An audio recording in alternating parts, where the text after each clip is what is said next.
let's jump into this deep dive. I'm really excited about this one. I think this book is going to be super insightful, especially for anyone interested in men's rights and how that ties into family structure. It's called The Sacred Duty: Restoring Family Structures for a Stronger Society.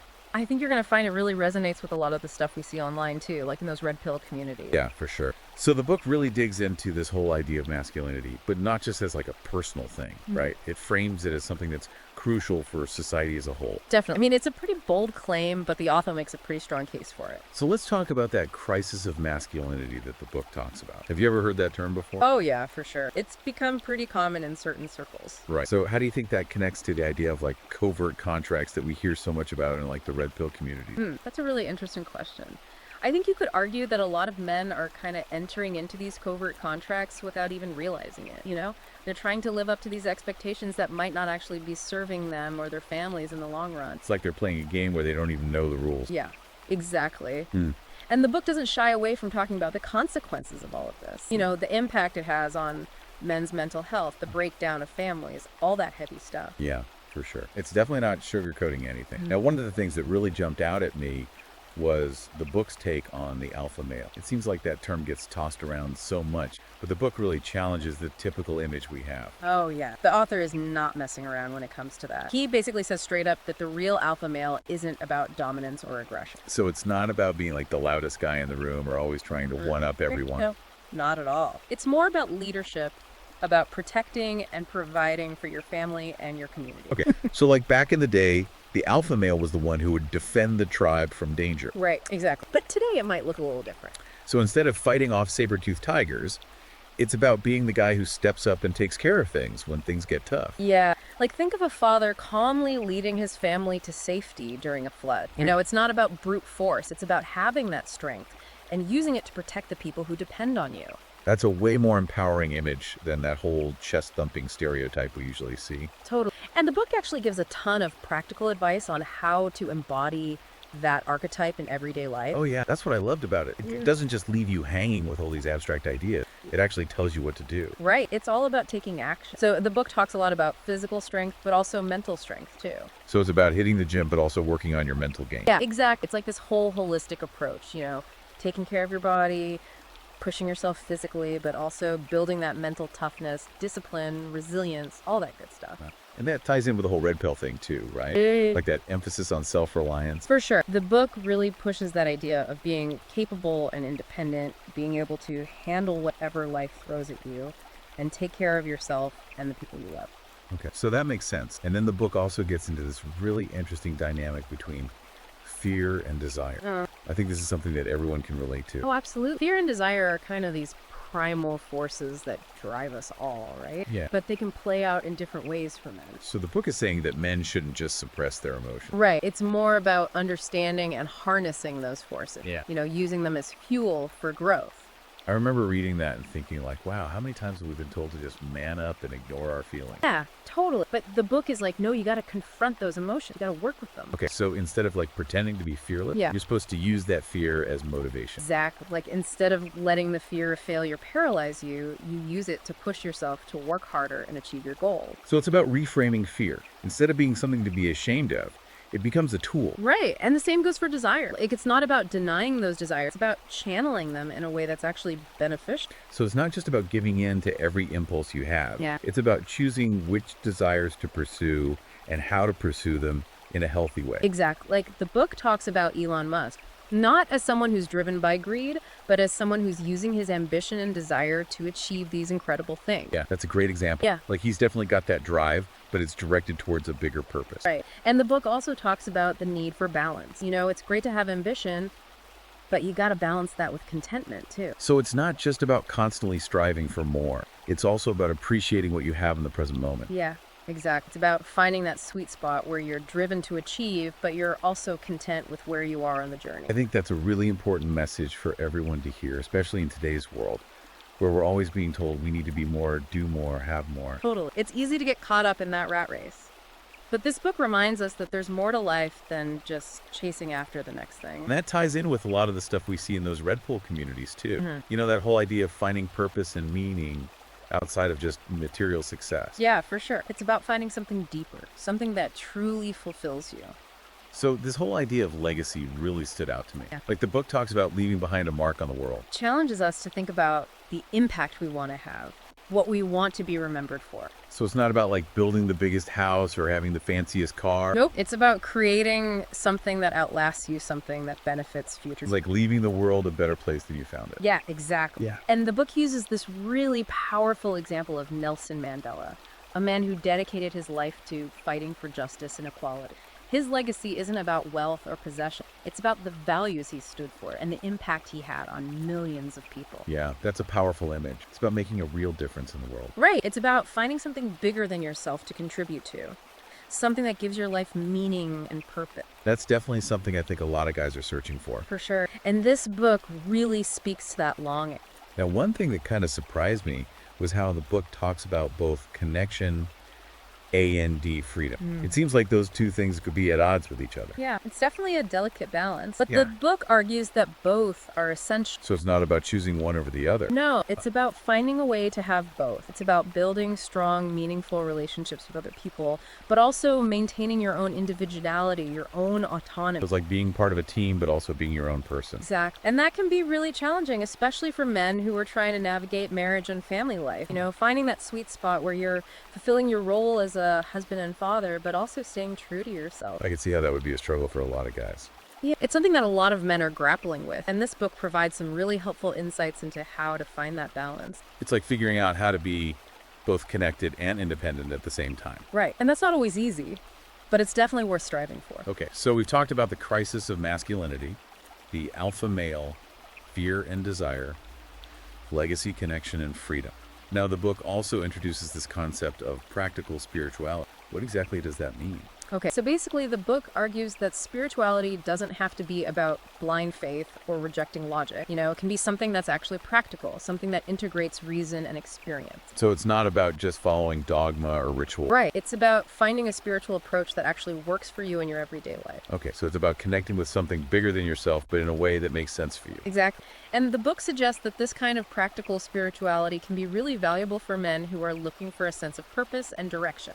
You know, a way to understand their place in the world. So it's about finding that deeper meaning and connection, but in a way that's grounded in reality. Right. And the book actually gives some practical tips on how to cultivate that kind of spirituality. Things like mindfulness meditation, connecting with nature. Okay, so it's not just about reading about spirituality, it's about actually putting it into practice. Yeah, exactly. It's about making it a part of your daily life. Now, one of the things that really blew my mind was the book's discussion of spiritual enlightenment.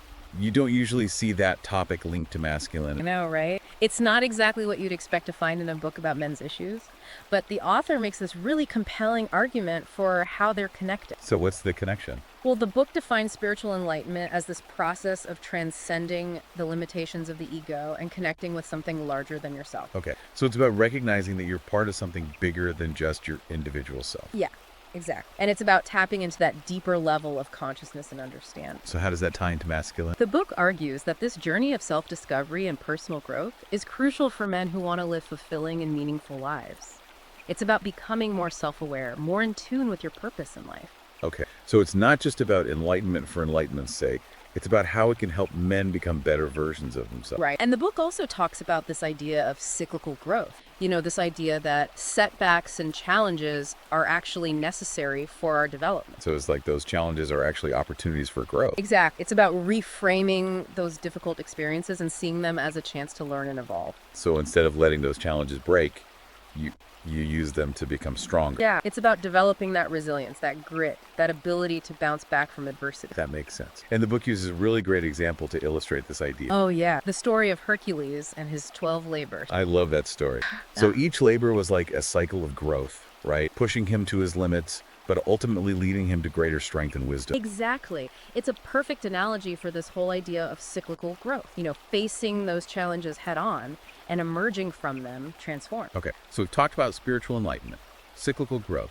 Now, the book also gets into some pretty controversial territory, right? It takes a pretty critical look at feminism and its impact on society. Yeah, it definitely doesn't shy away from those tough conversations. And I think that's going to resonate with a lot of your listeners who are involved in the men's rights movement. For sure. The author really challenges some of the mainstream narratives around gender and family. What are some of the key arguments he makes? Well, he starts by acknowledging that feminism has had some positive impacts on society. Okay, so it's not about saying that feminism is all bad. No, not at all. It's more nuanced than that. He's saying that while there have been positive changes, there have also been some unintended negative consequences. So, like, what kind of consequences? Well, he argues that feminism has led to an imbalance in gender roles and expectations, particularly when it comes to things like family structures and the role of fathers. Okay, so he's saying that this shift in gender roles hasn't always been beneficial. Right, and he's particularly critical of how these changes have impacted men and their roles as fathers. So he's saying that men have been marginalized in certain ways. Exactly. Yeah. Especially when it comes to things like family court and divorce. That's something that we hear a lot about in the men's rights community. Right, and the book really dives into those issues. It's about advocating for a greater understanding of the unique challenges that men face in today's society. So it's about bringing those issues to light and pushing for a more equitable approach. Yeah, exactly. It's about recognizing that men have rights too, and that those rights need to be protected and upheld. Now, the book also tackles this whole idea of toxic masculinity, but it seems like it approaches it in a more nuanced way than we usually hear. Oh, definitely. The author doesn't just dismiss all masculinity as toxic. He acknowledges that there are negative aspects, but he also argues that we shouldn't throw the baby out with the bathwater. Okay, so it's about finding a balance. Right. It's about recognizing that there are both positive and negative expressions of masculinity. So instead of just condemning all masculinity, we need to figure out how to separate the good from the bad. Yeah, exactly. It's about reclaiming those positive aspects of masculinity, the strength, the courage, the leadership, but channeling them in a way that's beneficial for both men and women. So how do we do that? How do we reclaim masculinity in a healthy way? Well, the book emphasizes the importance of positive male role models. Men who embody those virtues in a positive way. So like mentors, fathers, community leaders. Yeah, exactly. And the book argues that fathers in particular have a crucial role to play in guiding their sons towards a healthier, more balanced expression of masculinity. It's about showing boys what it means to be a good man, a strong man, but also a kind, compassionate man. Exactly. And the book really stresses the importance of leading by example, being the kind of man you want your sons to become. Now, the book also talks a lot about the importance of community, especially for men. Yeah, that's a big theme throughout the book. The author really emphasizes the value of having strong, supportive relationships with other men. So why is that so important for men specifically?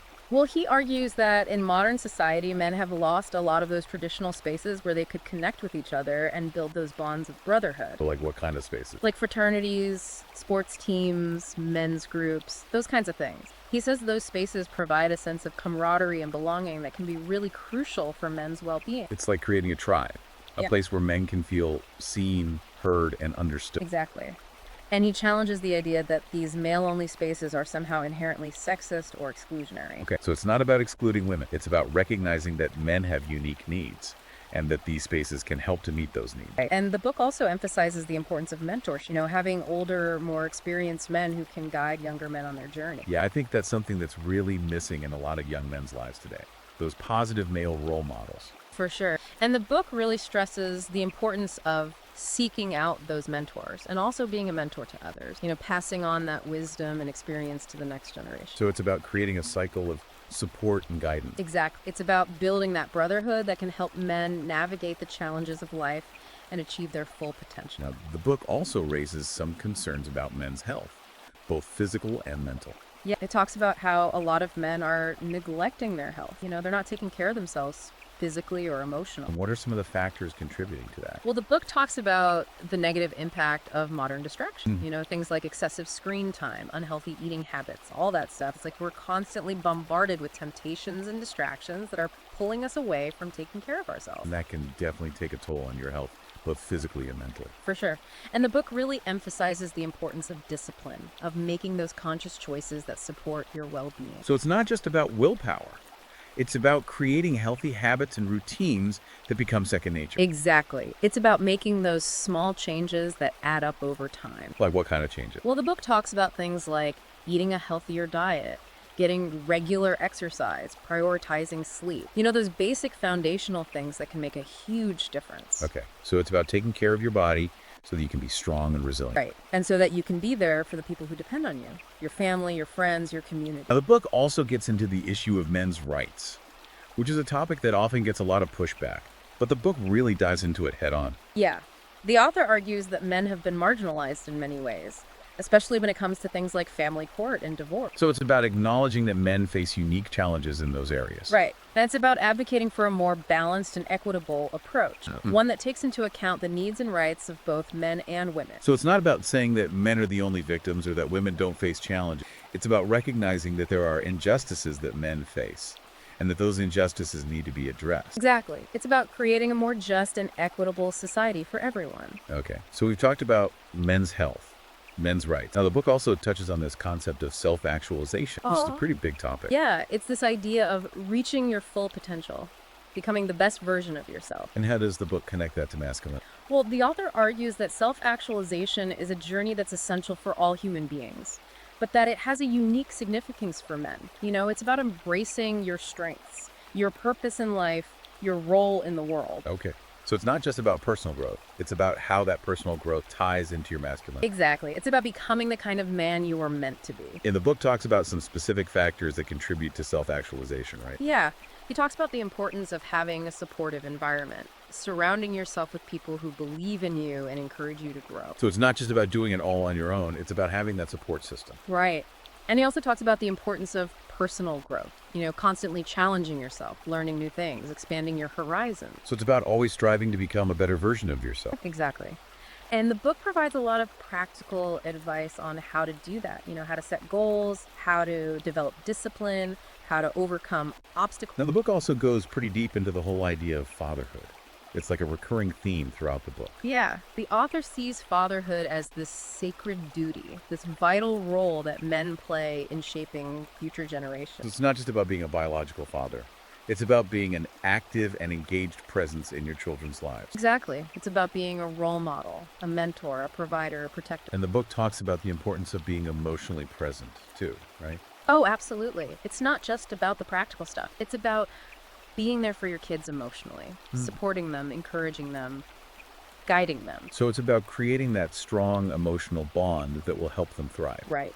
And the book really emphasizes the importance of fathers in providing that kind of emotional stability and support for their children. Now, one thing that really struck me was how the book talks about the need for emotional mastery. It seems like that's something that a lot of men struggle with. It's definitely not easy, but the book argues that it's essential for men to be able to understand and manage their emotions. So it's not about suppressing your emotions. It's about learning how to work with them. Right. It's about developing that emotional intelligence, being able to recognize your own emotions and the emotions of others, and being able to express them in a healthy way. So it's about becoming more self-aware and more in tune with your emotional landscape. Exactly. And the book provides some really practical tips on how to do that. Techniques for managing stress, dealing with anger, cultivating empathy. Okay, so it's about giving men the tools they need to become more emotionally intelligent. Yeah. And the book argues that this is not just beneficial for men themselves, it's also beneficial for their relationships, their families, their communities. So it's like a ripple effect. When men are able to manage their emotions effectively, it creates a more positive and harmonious environment for everyone around them. Exactly. It's about becoming a better man, a better husband, a better father. And the book also emphasizes the importance of authentic connection, right? It's not just about having a lot of superficial relationships. It's about having those deep, meaningful connections with people who you can truly rely on. Yeah, those people who you can be yourself around, who you can be vulnerable with, who accept you for who you are. Those kinds of connections can be really hard to come by. For sure. But the book argues that they're essential for our well-being. They give us a sense of belonging, purpose, support, all those things that make life worth living. So it's about making an effort to cultivate those kinds of relationships, putting that time and energy to build those strong connections. Yeah, and it's also about being the kind of person who attracts those kinds of relationships. Being authentic, being trustworthy, being someone who others feel safe and comfortable with. Okay, so we've talked about emotional mastery, authentic connection. Now, the book also gets into this really fascinating exploration of fear, like those deep-seated anxieties that can hold us back in life. Oh, yeah.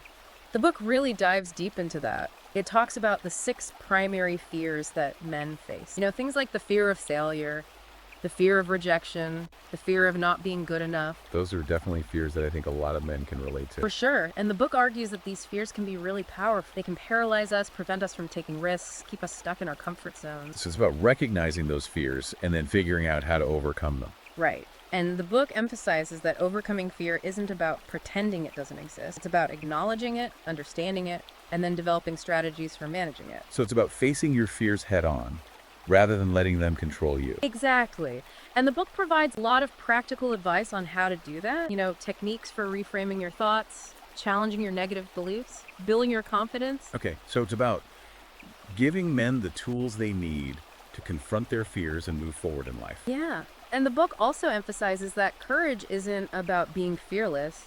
It's about feeling the fear and doing it anyway. Now, alongside those fears, the book also explores the 6 core desires that drive men. Oh, yeah. Those are the things that motivate us, the things that we strive for. And what are those desires? Well, the book talks about desires like the desire for freedom, the desire for power, the desire for respect, the desire for adventure, the desire for intimacy, the desire for legacy. Wow, that's a pretty comprehensive list. I think most men would say that those desires resonate with them on some level. Definitely. And the book argues that these desires can be incredibly powerful. They can drive us to achieve great things, but they can also lead us down a destructive path if we're not careful. So it's about harnessing those desires Yeah. and channeling them in a positive direction. Exactly. It's about finding a way to align your desires with your values so that you're using them to create a life that's meaningful and fulfilling rather than a life that's chaotic and self-destructive. That makes sense. Now, the book also talks a lot about mindfulness, which is a concept that's become really popular in recent years. Yeah. But the book kind of puts its own spin on it. Yeah, the author uses this really great analogy of a compass to describe mindfulness. Okay, I like that. So mindfulness is like a compass that helps us navigate our way through life. Exactly. It's about being present, being aware of your thoughts and feelings without judgment, and using that awareness to make conscious choices about how you want to live. So it's not just about meditating or doing yoga. It's about being mindful in every aspect of your life. Right. It's about being present in your relationships, in your work, in your leisure time, in every moment. And how do you actually cultivate mindfulness? Like, what are some practical tips? Well, the book talks about things like focusing on your breath, paying attention to your senses, practicing gratitude, those kinds of things. It's about bringing your attention to the present moment and really savoring it. So it's about slowing down and really appreciating the little things. Exactly. And the book argues that these small acts of mindfulness can make a huge difference in your life. They can help you to reduce stress, manage your emotions, improve your relationships, and just generally live a more fulfilling life. That makes sense. Now, the book also talks about the importance of rituals, especially in the context of masculinity. Yeah, he talks about how rituals have played a really important role in shaping men throughout history. Those rites of passage that mark the transition from boyhood to manhood. Those ancient ceremonies and Exactly. And he argues that we've lost something important by moving away from those rituals in modern society. so it's like we need to find new ways to create those meaningful transitions for young men. Yeah, he talks about how even in their modern forms, rituals can provide a sense of purpose, belonging, and connection. They can help us connect with our masculine identity and understand our role in the world. What are some examples of modern day rituals that men can incorporate into their lives? Well, it could be anything that's meaningful to you. It could be a regular practice of meditation or journaling. It could be going on a solo camping trip once a year. It could be joining a men's group or a sports team. It's really about finding what works for you and creating those intentional moments that mark significant transitions in your life. I love that. It's about creating your own personal rituals that help you connect with your inner self and your place in the world. Yeah, exactly. And the book encourages men to be creative and to experiment with different rituals until they find what resonates with them. And one of the most intriguing concepts in the book is this idea of synchronicity. Those meaningful coincidences that seem to happen in life. Oh, yeah. The book really delves into that. The author suggests that these synchronicities aren't just random events, but that they're actually messages from the universe guiding us on our path. So it's like those moments when everything seems to align perfectly, or when you meet the right person at the right time, or when you have a sudden insight that changes your perspective. Exactly. And the book encourages us to pay attention to those synchronicities, to see the signs, and to trust our intuition. It's about being open to the possibility that there's something bigger at play, something beyond our limited understanding. Right. And the book argues that when we start to pay attention to these synchronicities, we start to see them everywhere. And it can really change the way we view the world. Now, the book doesn't shy away from the difficult stuff either. It actually dives into the topic of suffering and argues that it can be a catalyst for growth. Yeah, that's a pretty powerful message. But the author makes a really compelling case for it. He challenges us to embrace suffering, not to avoid it, but to see it as an opportunity for transformation. So instead of running from our pain, we should lean into it. and try to find the lessons that it has to teach us. Exactly. It's about recognizing that suffering is an inevitable part of life, but that it doesn't have to break us. We can use it to become stronger, more resilient, more compassionate. It's about finding that meaning and purpose in those difficult experiences, even when it feels impossible. Right. And the book provides a framework for understanding and navigating those challenges. It's about developing a mindset of resilience, the ability to bounce back from adversity and keep moving forward even when things get tough. So it's about turning those challenges into opportunities for growth. Exactly.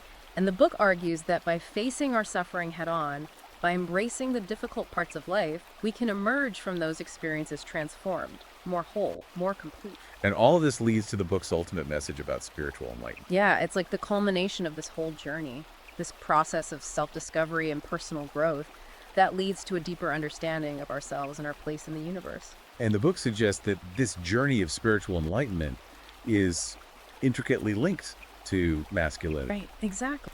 It's about embracing our full potential as men, both our strengths and our vulnerabilities. It's about becoming the best versions of ourselves, not just for ourselves, but for our families, our communities, and the world. It's a pretty powerful message of hope and possibility. Yeah, it's a reminder that we're all capable of growth transformation and making a positive impact on the world, and that this journey of spiritual enlightenment is something that's available to all of us. So it's not just for monks and mystics. It's for everyday guys who are trying to figure out how to live a meaningful life. Right. And the book provides a roadmap for how to get there. Practical steps that you can take to cultivate your spirituality, develop your emotional intelligence, strengthen your relationships, Right. and become the best version of yourself. And that journey starts with recognizing that you have the power to choose. Yeah. You can choose to let your fears control you, Yeah. or you can choose to face them head on. You can choose to stay stuck in your comfort zone, or you can choose to step outside of it and grow. And that choice is ultimately up to you. This has been such a thought-provoking conversation. I think there's a lot here for men to chew on, and I'm really excited to continue this deep dive in our next episode. Me too. I think we've just scratched the surface of what this book has to offer. So for those of you listening, if you're intrigued by what you've heard so far, I highly recommend checking out The Sacred Duty, Restoring Family Structures for a Stronger Society by Conrad Reicher. It's a really powerful and insightful book, and I think it has the potential to change the way you view yourself, your relationships, and your place in the world. You can find her on Amazon Kindle and Google Play Books, so be sure to check it out. And in the meantime, start asking yourself those big questions, What does it mean to be a good man in today's world? What kind of legacy do you want to leave behind? What steps can you take to create a more fulfilling and meaningful life? Those are the questions that this book really grapples with. Yeah, and I think those are questions that every man should be asking himself. Definitely, because the answers to those questions have the power to transform our lives and the world around us. And the book encourages men to adopt a holistic approach to their health, incorporating exercise, healthy eating, stress management, and mindfulness practices into their daily routines. It's about taking a proactive approach to our health and well-being, rather than waiting until something goes wrong. Right. And it's about recognizing that our physical health is intricately connected to our mental and emotional well-being. Now, the book also challenges the notion that men's groups and male-only spaces are inherently toxic or sexist.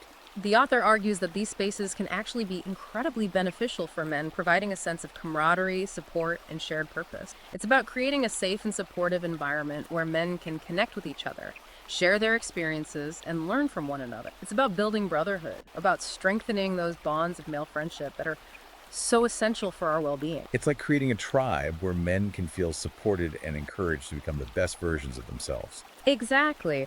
And the book challenges the notion that these male-only spaces are somehow exclusionary or harmful to women. It's about recognizing that men have unique needs and that these spaces can provide valuable support and guidance. Now, the book also talks about the importance of mentorship, both for the mentor and for the mentee. The author argues that mentorship is a powerful tool for personal growth and development.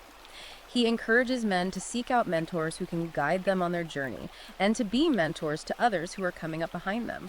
It's about sharing wisdom, about providing support, and about helping each other to become the best versions of ourselves. It's about paying it forward, right? Yeah. Taking what you've learned and using it to help others on their own journey. Exactly. And the book emphasizes that mentorship can be incredibly rewarding for both the mentor and the mentee. It's about building those bonds of brotherhood, those connections that can last a lifetime. This has been such an insightful deep dive into The Sacred Duty. I think it offers a lot of valuable perspectives for men who are looking to understand the challenges they face and create positive change in their lives and in the world. Absolutely. It challenges us to think critically about those societal narratives that often marginalize men and encourages us to step into our full potential as leaders, protectors, and providers. It's a call to action to reclaim those positive aspects of masculinity and to create a world where families thrive and future generations inherit a stronger, more balanced society. For those who are ready to take that next step, we highly recommend checking out The Sacred Duty: Restoring Family Structures for a Stronger Society by Conrad Reicher. You can find it on Amazon Kindle and Google Play Books. It's filled with even more insights, stories, and practical advice that we couldn't cover in this deep dive. And as you continue exploring these ideas, ask yourself, what steps can you take today to embody those qualities of leadership, resilience, and purpose? How can you create those authentic connections and build that supportive community that will help you thrive? It's a journey worth taking, and one that can lead to a more fulfilling and meaningful life, not just for you, but for everyone around you. Exactly. And the book encourages men to adopt a holistic approach to their health, incorporating exercise, healthy eating, stress management, and mindfulness practices into their daily routine. It's about taking a proactive approach to our health and well-being rather than waiting until something goes wrong. Right. And it's about recognizing that our physical health is intricately connected to our mental and emotional well-being. Now, the book also challenges the notion that men's groups and male-only spaces are inherently toxic or sexist. Yeah, I think there's a lot of misunderstanding around that. Yeah. The author argues that these spaces can actually be really beneficial for men. They can provide a sense of camaraderie, support, and shared purpose. Right, like it's not about excluding women or being anti-feminist. Exactly. It's Yeah. about recognizing that men have unique needs and that these spaces can help to meet those needs. It's about creating a safe and supportive environment where men can connect with each other, share their experiences, and learn from one another. It's like creating a tribe, a brotherhood, where men can feel supported and encouraged to become the best versions of themselves. Exactly. And the book challenges the idea that these male-only spaces are somehow harmful to women. It's not about putting women down. It's about men supporting each other and lifting each other up. Now, the book also talks about the importance of mentorship, both for the mentor and for the mentee. Yeah, mentorship can be such a powerful tool for growth. The author encourages men to seek out mentors who can guide them on their journey, and also to be mentors to others who are coming up behind them. It's about sharing that wisdom and experience, Right. passing it down to the next generation. Exactly. And the book emphasizes that mentorship can be incredibly rewarding for both the mentor and the mentee. It's about building those bonds of brotherhood, those connections that can last a lifetime. I think this has been such a powerful and insightful deep dive into The Sacred Duty. It really challenges us to think differently about masculinity and the roles that men play in society. It definitely pushes back against a lot of the prevailing narratives. It encourages us to question those assumptions and to really think critically about what it means to be a man in today's world. It's not just about men. It's about creating a better world for everyone. Stronger families, healthier communities, a more just and equitable society. Exactly. It's a vision of a world where both men and women can thrive and where everyone has the opportunity to reach their full potential. So for anyone listening who's feeling lost or disillusioned, or who's just looking for a more fulfilling and meaningful path, I highly recommend checking out The Sacred Duty: Restoring Family Structures for a Stronger Society by Conrad Reicher. It's a book that can really challenge your perspective and inspire you to create positive change in your life and in the world around you. You can find it on Amazon Kindle and Google Play Books, so be sure to check it out. And in the meantime, I think the most important thing is to keep asking those big questions. Yeah.